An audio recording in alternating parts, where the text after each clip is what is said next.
Hello and welcome back to Seaside Garage. In the previous video I measured the camber, no, not the camber angle, the toe in, toe out angle on the Lancia. I did that using my Dunlop gauge, but I didn't really know if that worked. So I also did it with an old school rod that goes between the tires and with a measurement tape. And I got pretty much the same measurement, much to my surprise, actually really close. So it tells me that this is most likely pretty correct, actually. Today I'm going to do something about the current setting of this car, because according to my measurement I got a toe in of about 7 millimeters. And that is way too much, because according to my manual it's supposed to be between 1.5 and 2.5 or thereabout, I can't remember exactly. But it's way too much, and it explains why I have had some issues with the tire wear on the outside. And other than that, it actually drives really nicely in dry conditions. But if one of the tires loses traction, the other one will take control pretty quickly and make the car turn to the side of the lost traction, of course, because of the tires doing this. So if this one slips, then this will control it. But as long as both of them have the same traction, it will actually go pretty much in a straight line. It will just rub the outside of the tire and make it very, very good at driving straight in a straight line. So when I release the steering wheel, it will just center instantly in this setting. So that's a good thing about toe in.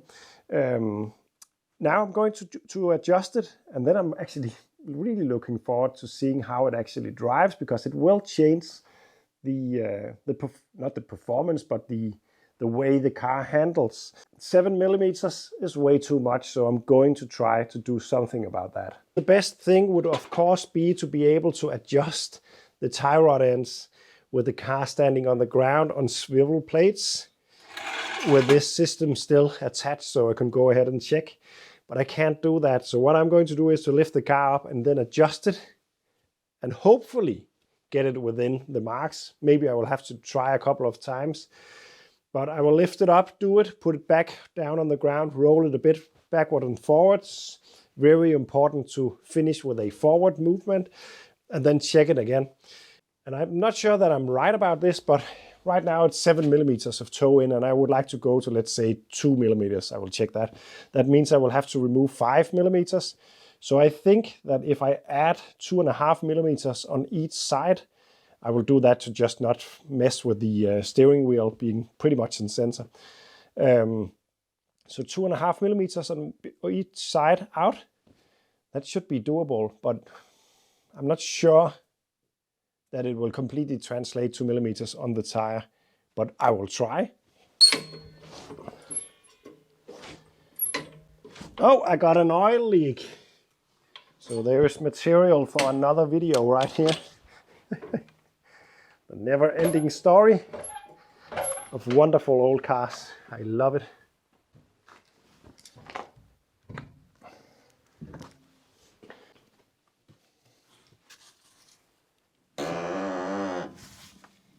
Do I have a bearing that I should maybe attend to up there?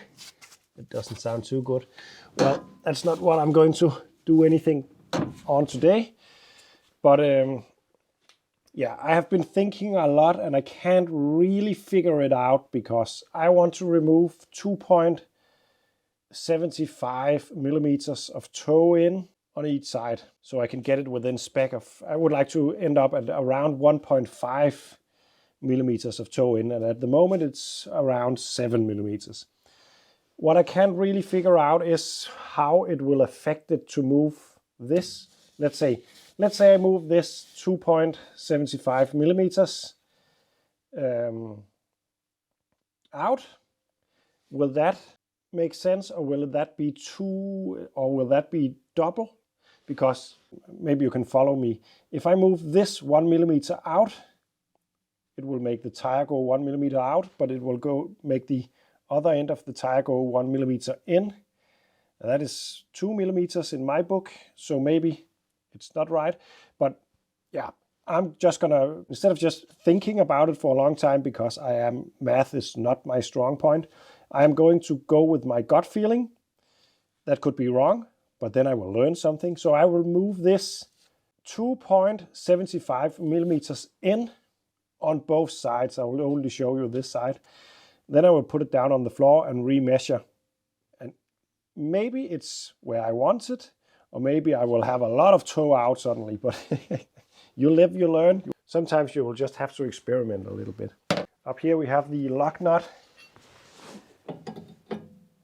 for the tracking rod.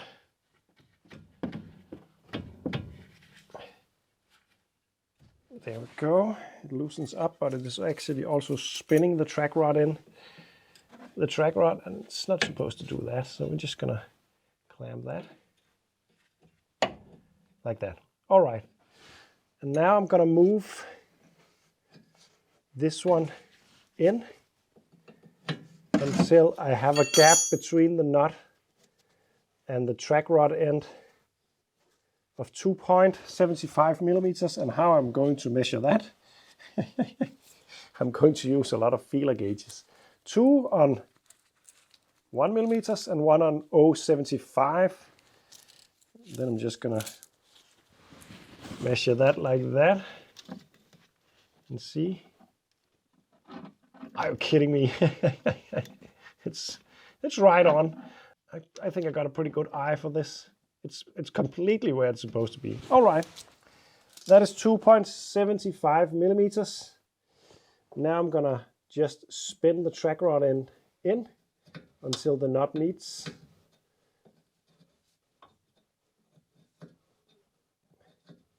There is a lot of movement on the tire now, so I'm really thinking that this is way too much, but it's an attempt. Let's see what happens. There we go.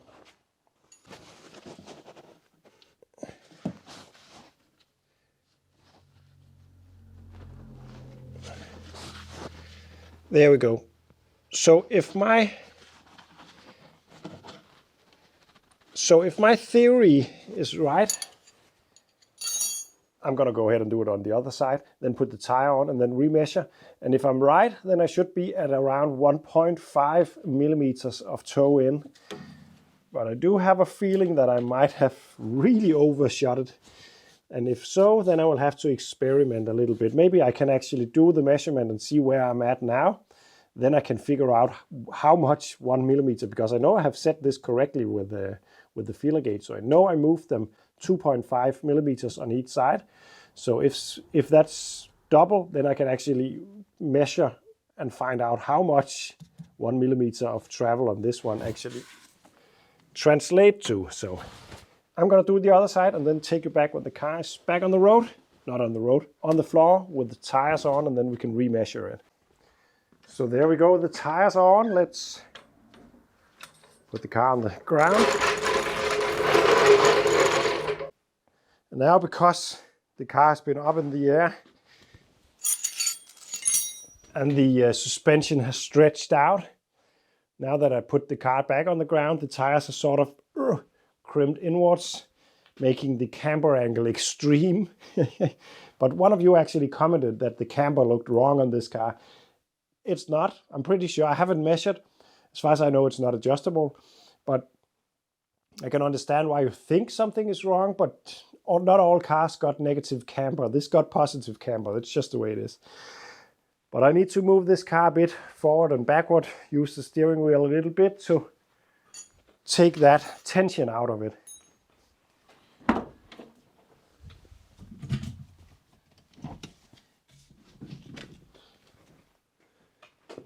Woo! Forgetting how light this car is. Woo! That's better. And then I'm going to stop in a forward motion like that. Like that. And let's try to measure it once again and see if I got it right. Oh, I got a leaking jack as well. Leaks is kind of the theme at the moment, but it's not good. I need I need to get an epoxy floor because this floor is not good enough for oil spillage. That needs to be done as soon as possible, actually. Of course, this machine needs a level floor, and I think it's pretty level, but it's of course an old concrete floor, so it's not ideal either.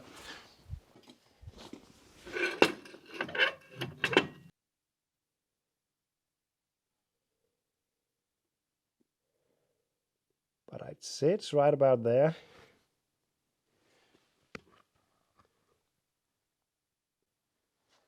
I think I overshot it. This would be a bit difficult for you to see, I think, but my goal was to get 1.5 millimeters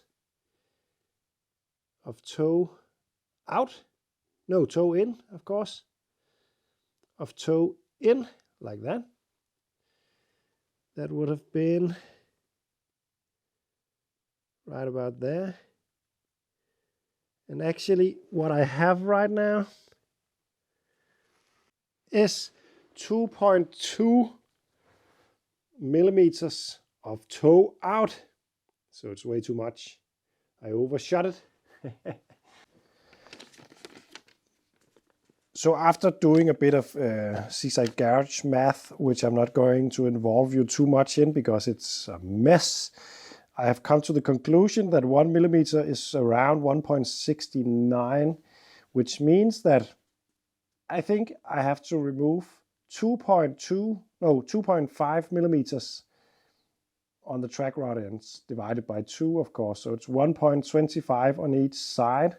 So I'm going to take it up in the air again and take away 1.25, I think it was, on each side, and then measure again. Be right back. Now, hindsight is 20/20,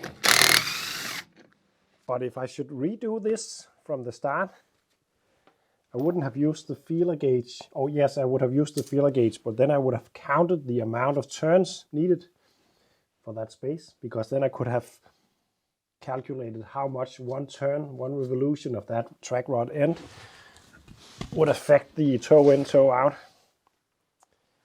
But now I'm doing it this way. Next time I'm gonna do it that way.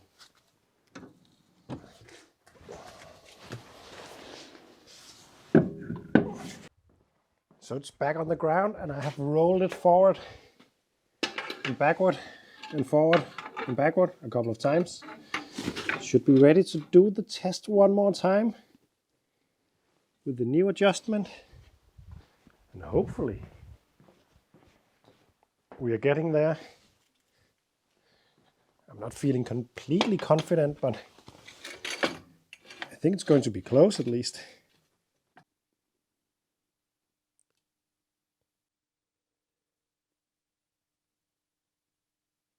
Can you see it?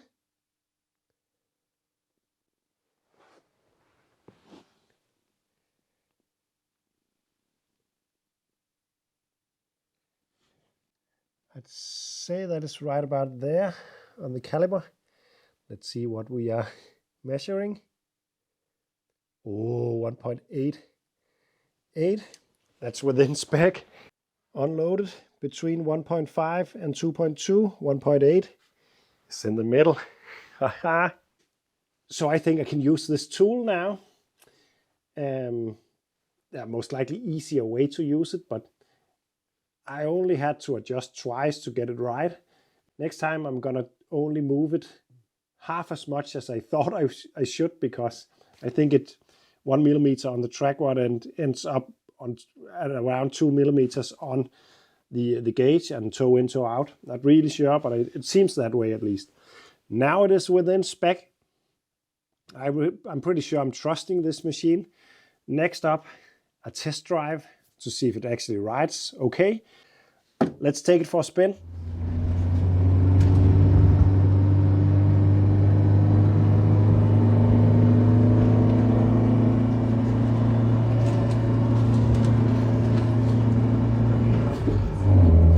Okay, so I can feel a big difference.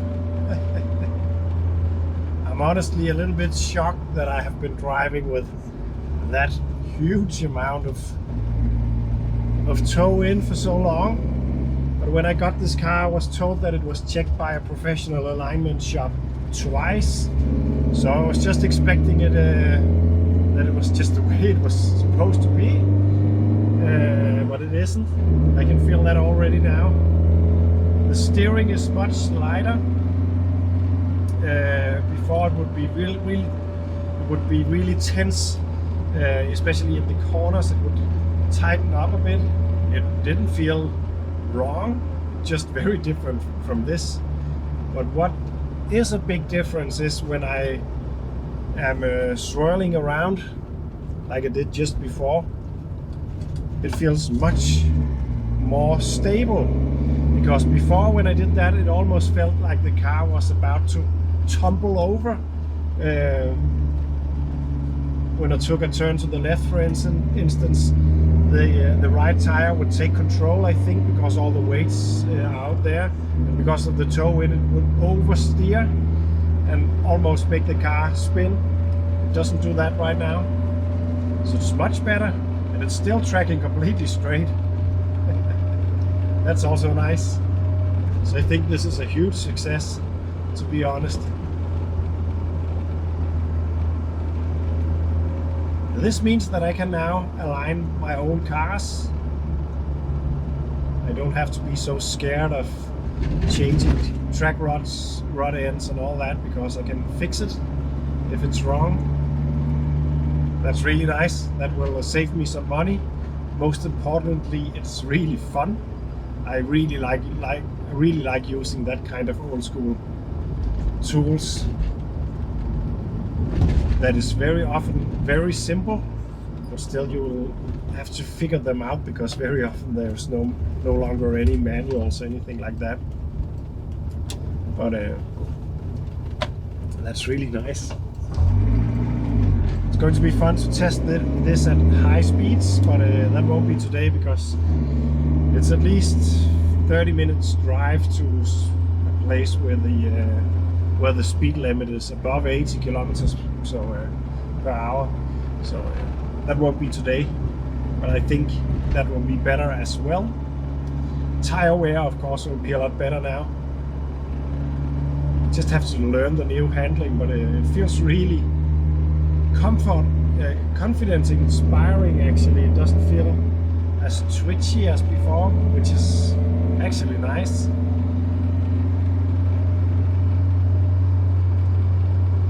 So that's good. I will stop talking in just a minute and then just enjoy the rest of the ride and take you along. So if you are not into that kind of stuff, you can just switch off in a second. There will be no more talking, there will be no more wrenching, just driving in the sunset on this wonderful day in this wonderful car. I can't really imagine anything else that I would rather do right now than to drive this around.